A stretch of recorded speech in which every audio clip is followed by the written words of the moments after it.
Welcome back to Africa Folktales Stories channel. If you are new on my channel, please click on the like button, subscribe to my YouTube channel, and watch this story to the end. So please watch to the end because you'll gain a lot from it. And feel free to share your thoughts about this story. She wasn't just kicked out. They waited until her 3-year-old daughter was shaking with fever, until the child's skin was so hot it burned through Grace's thin wrapper, and until the Port Harcourt rain was beating the roof like angry drums.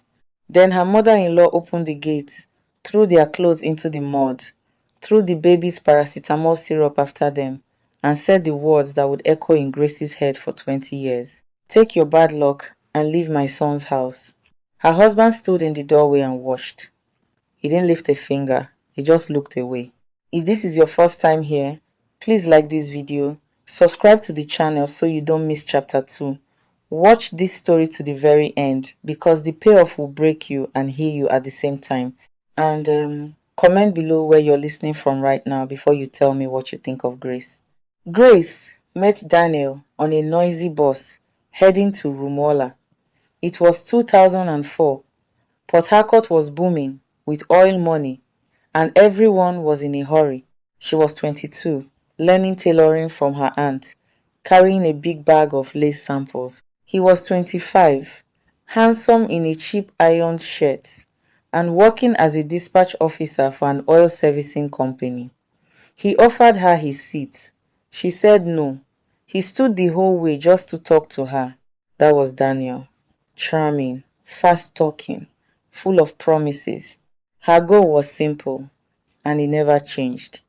She wanted a small, peaceful home, a husband who came home for dinner, a child she could raise without fear.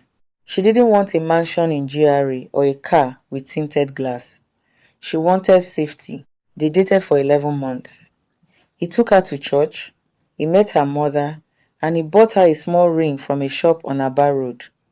When he proposed, his mother, Patricia, was the first problem. Patricia was a widow who had raised Daniel alone after his father died. She was respected on their street, loud in the women's fellowship, and she controlled everything in her son's life.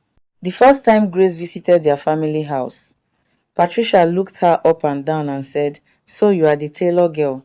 Grace smiled and tried. She cooked, she cleaned, she called her ma.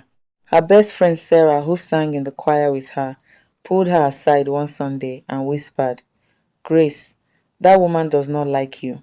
She wants a rich girl for Daniel, not a girl who sews." Grace laughed it off. Love would change her. They married in a small hall. Patricia wore black to the wedding, not because someone died, but because she wanted everyone to ask why. Daniel told Grace to ignore it.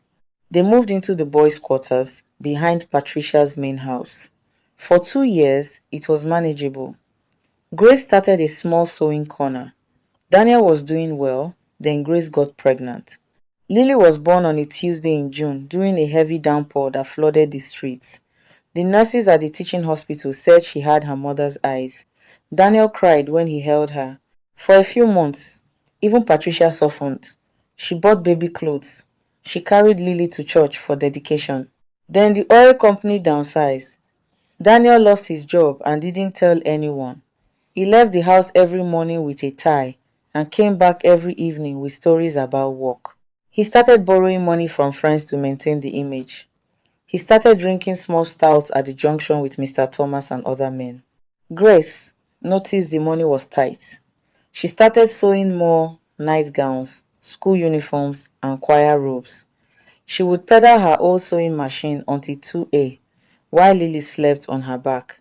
When Lily turned 3, she caught a fever that wouldn't break. It started as malaria. Grace treated it at the chemist. Then it turned to coughing, then to fast breathing. Then one night, Lily started convulsing on the mat. Grace screamed. Daniel was on the couch, scrolling through his phone. "Daniel, please, we have to go to the hospital now. She needs oxygen." Patricia came out of her room, tied her wrapper tight, and looked at the shaking child with disgust. This child has been sick since she was born. Every month, hospital. Every month, drugs. Since you entered this house, My son has known no peace. Grace was crying, holding Lily to her chest. Ma, please, she's burning. Patricia pointed a finger. You came from nothing. Your mother sells pepper. You brought poverty into my son's destiny. I told Daniel not to marry a girl with no family name. Now look, he has lost his job because of your bad luck. He is hiding debts because of you. Daniel flinched. Grace turned to him, shocked. You lost your job? He didn't answer. He looked at the floor. That was the betrayal that cut deeper than the insult. He had let his mother blame Grace for his own secret. Patricia went on, louder, so the neighbors could hear. This child is a curse. She will kill my son. Take her out of my house before she finishes us. Grace fell to her knees. Please, just 15,000 naira for the emergency. I will pay it back soon. Please. Daniel stood up, walked to the bedroom, and closed the door. He couldn't face his wife. He couldn't face his mother. So he chose silence, which is the worst choice of all. Patricia dragged out 2 Ghana must-go bags that Grace had packed weeks earlier, hoping Daniel would allow them to move out. She threw them into the rain. She picked up the small plastic bag with Lily's drugs and threw it into the gutter. Take your bad luck with you. Mr. Thomas from next door watched from his veranda and shook his head but said nothing. The gate was open. The rain was pouring. Grace wrapped Lily in the only dry towel she had. The child was limp, her eyes half closed, her breath shallow. Grace stepped into the mud, with no shoes, with a bag on her head, with her daughter dying in her arms. Behind her, she heard the iron gate clang shut. She heard the lock click. She heard Patricia praying loudly, inside. Holy Ghost fire, chase away every spirit of setback. Grace walked. She didn't know where. The streets of Diobu were dark, with water up to her ankles. She knocked on a chemist, closed. She knocked on a small clinic, at mile 3. A security man tried to chase her away. Then a voice came from inside. Who is there? It was Nurse Claire, a woman in her late 50s who ran a 24-hour maternity and child clinic. She took one look at Lily and carried her inside. Malaria plus pneumonia. She needs admission now. Grace had 800 naira in her bra. The bill was 45,000. Grace collapsed on the floor crying. They threw us out. Please don't throw us out too. Claire looked at her for a long time. Then she said, you will work here. You will mop. You will wash. You will stay awake with the mothers. Your baby will live. Go and clean that floor. That night, while Lily was on oxygen, Grace mopped the clinic floor with tears running down her face. She had no home, no husband, no money, but she had a clear goal that became a prayer. Keep this child alive. The years that followed were war. Grace never went back to Patricia's gate. Daniel called once, drunk, after 2 months. Come back, he slurred. Grace hung up. Sarah, her friend, found her a single room behind a bar in Diobu for 3,000 naira a month. The roof leaked. Rats ran at night. Mama Rose, the landlady, was a hard woman who locked the door if rent was 2 days late. But when she saw Grace sewing under a rechargeable lamp with Lily sleeping on her lap, something shifted. She started leaving small bowls of soup at the door. Grace worked 3 jobs. Morning, cleaner at Nurse Claire's clinic. Afternoon, tailor at a shop on Ikwara Road. Night, she sold recharge cards and cold water in traffic. Lily grew up on benches and under tables, doing her homework by the light of Grace's sewing machine. Patricia told everyone in church that Grace stole Daniel's money and ran away with another man. Daniel believed it because it was easier than admitting he was a coward. He married a new girl 2 years later, a fair-skinned POS agent. That marriage crashed in 8 months, when the debt Patricia hid finally swallowed him. Lily remembered the night they were thrown out. At age 6, she asked, Mommy, why did Daddy lock the gate? Grace held her tight. Because some people are weak, my love, but we will not become bitter, we will become better. That became their motto. Become better. Lily was brilliant, not just clever, but hungry. She saw her mother trade sleep for her school fees, and it burned a fire in her. At age 9, she won a state quiz competition. At 12, a Catholic foundation offered her a full scholarship to a private secondary school after Nurse Claire wrote them a letter. At 14, during career day, she wore a borrowed lab coat and said to her class, "I want to be a doctor, so no mother will ever have to beg for 15,000 naira while her child is dying." Grace wept in the back row.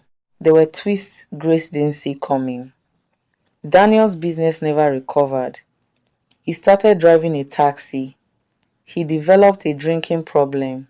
Patricia, who once boasted about her son, suffered a mild stroke at 68 that left her left hand weak. She became dependent on the son she had controlled.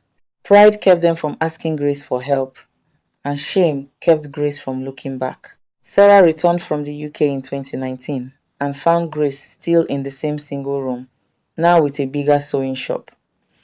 Sarah paid for Lily's JAMB tutorials. Nurse Claire, now retired, became Lily's grandmother in every way that mattered. She gave Lily her old medical textbooks. The day Lily got admission to study medicine at the University of Port Harcourt, Grace closed her shop early, bought 2 bottles of malt, and they danced in their tiny room while the rain beat the roof, the same kind of rain from that terrible night. Medical school was 6 years of sacrifice. Grace sold her sewing machines one by one to pay for hostel fees when the scholarship didn't cover everything. Lily worked as a library assistant. She graduated with a distinction in pediatrics, not just passed, best graduating student. On graduation day, Grace wore a simple blue lace gown she sewed herself. She sat in the hot auditorium, fanning herself with the program, watching her daughter walk across the stage in a white coat. The child they called a curse. The child they threw into the gutter with her drugs. A doctor. After the ceremony, Lily hugged her and whispered, "Mommy, we made it. I got posted to River Specialist Hospital for my housemanship, the best hospital in the city." Grace laughed through tears. "My daughter, a specialist." Her phone rang. Unknown number. She almost ignored it. Then it rang again. She answered. "Hello?" A woman's voice was crying. "Grace? It's me, Emily, Daniel's younger sister." Grace's heart stopped. She hadn't heard that name in 17 years. Emily was sobbing. "Please, I know we have no right. Daniel is in the ICU. His liver has failed from the drinking. Mama Patricia had a massive heart attack this morning. They are both at the general hospital, but they said they can't handle it.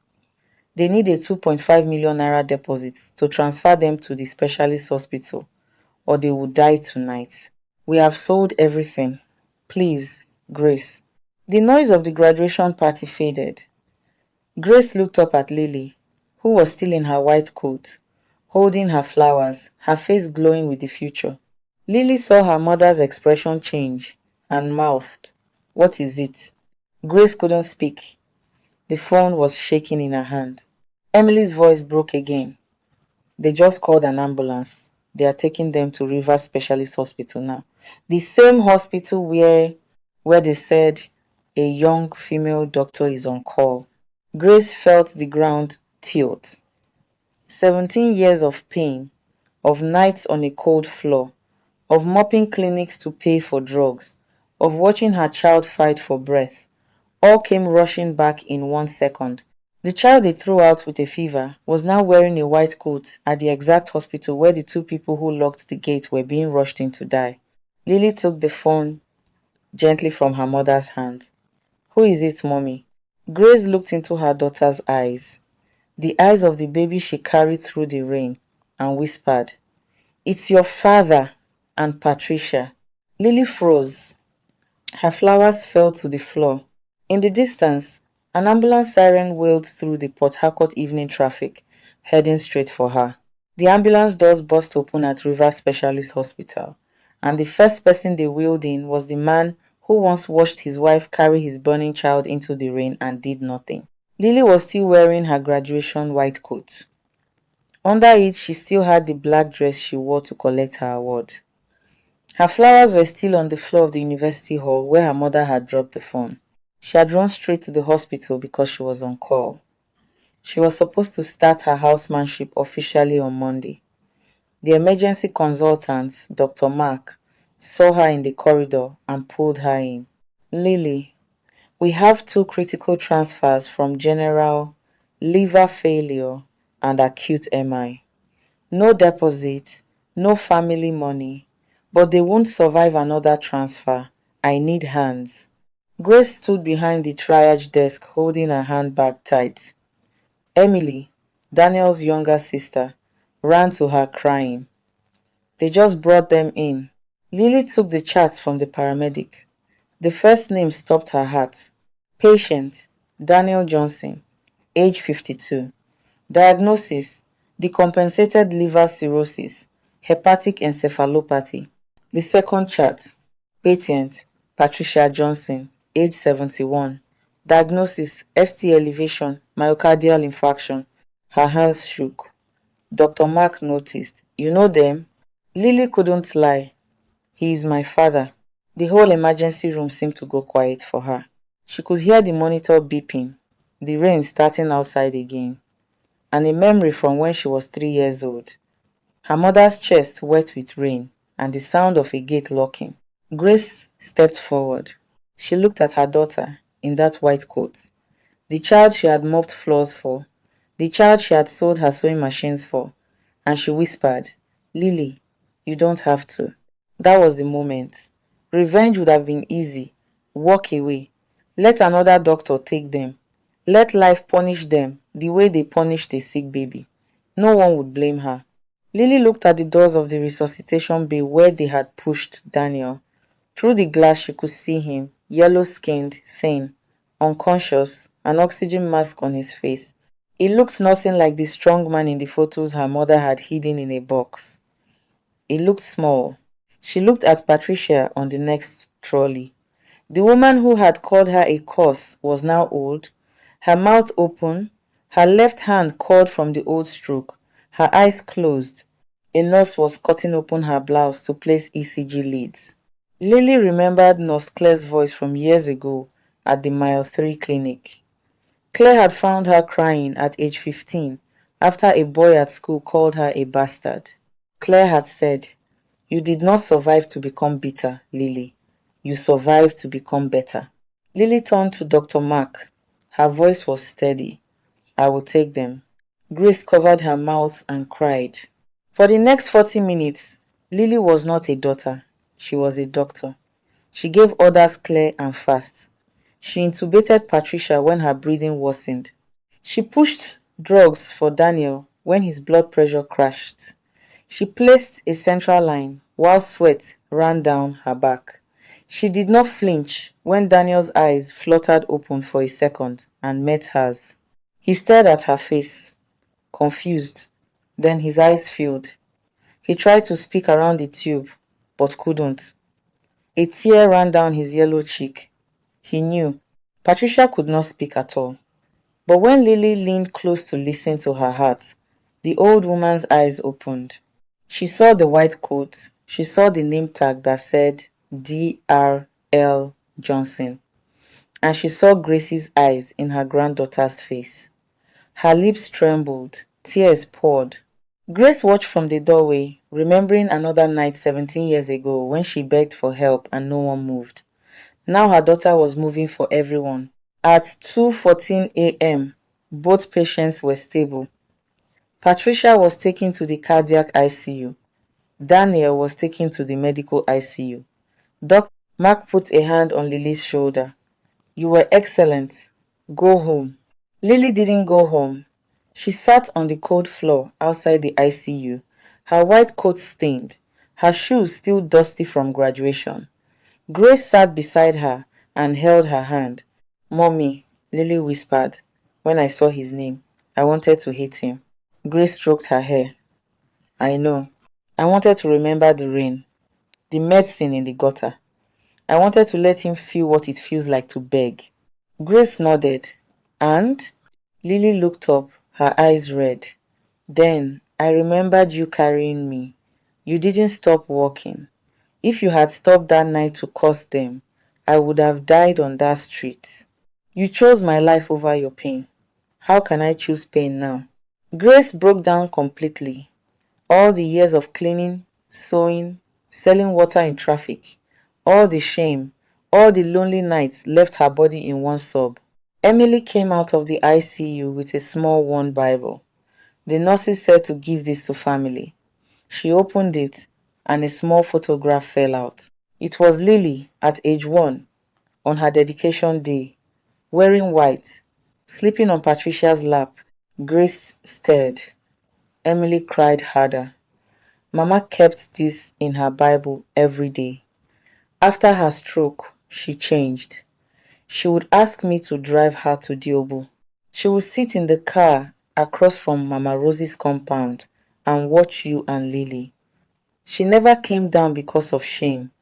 She would say, "That child is not a curse. I am the curse." She sent foodstuffs through Mama Rose many times. She told Mama Rose to say it was from the church. Gracie's mouth opened. Mama Rose had indeed brought rice and beans many times, saying church welfare. Grace had thanked God. The twist hit Grace like cold water. The woman who threw them out had spent 10 years watching from a distance, too proud to apologize, too broken to stay away. Daniel woke up properly the next morning. Lily was doing ward rounds. He grabbed her wrist weakly when she checked his drip. His voice was hoarse. "Lily?" She nodded. He started crying, deep, shaking cries that made the monitor beep faster. "I'm sorry. I'm so sorry. I was a coward. My mother told me you would ruin me. I lost my job, and I was ashamed. I let her throw you out, because I thought if I agreed with her, I would be a man again. I watched you live in the rain. I have seen that gate close in my dreams every night for 17 years. Lily did not pull her hand away. She let him cry. "I looked for you 5 years later," he said. "I went to the clinic. Nurse Claire chased me with a broom. She was right." Lily finally spoke. "You don't need to explain tonight. You need to leave." He squeezed her hand. "Your mother raised a queen." 2 days later, Patricia was extubated. The first thing she did when she could speak was ask for Grace. Grace came in, standing straight, older, tired, and beautiful. Patricia could not lift her head well. Her voice was paper thin. "Grace." Grace waited. "Forgive me," the old woman whispered. "I called your child a curse. I threw medicine into a gutter. God gave me a stroke so I would learn to be silent. God gave me a heart attack so I would learn to feel. That girl, she saved me with the same hands I said would bring bad luck. Please." Grace looked at the woman who had destroyed her marriage, who had locked a gate on a sick baby. She felt no fire, only pity. "I forgave you a long time ago, ma. I had to, so my daughter would not drink poison." Patricia wept until the nurses had to calm her.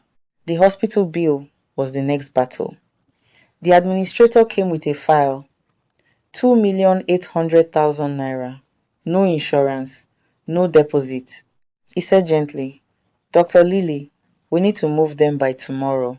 Lily went home that night and opened the small box where she kept her best graduating student award money, 1 million naira. Grace opened her own box where she kept the money for the new industrial sewing machine she had dreamed of for 10 years, 900,000 naira. Sarah, who had flown in from London for graduation, added 500,000.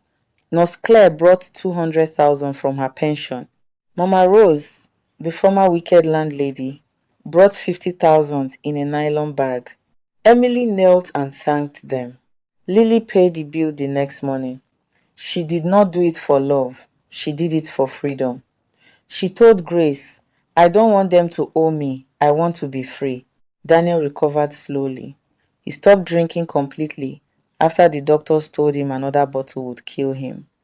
Patricia had a stent placed and survived. On the day of discharge, Grace did not take them to her house. She had learned boundaries. Instead, Lily and Sarah rented a small two-bedroom flat 5 minutes from the hospital. It was clean and simple, with a small veranda. Grace bought them a second-hand fridge and a gas cooker. She told Daniel plainly, "You are the father of my child. I will not watch you die on the street, but you will not live in my house. You will build your own peace." Daniel nodded like a child. "Thank you." Patricia held Grace's hands with her good right hand and said the words Grace waited 17 years to hear. "You are a better woman than me.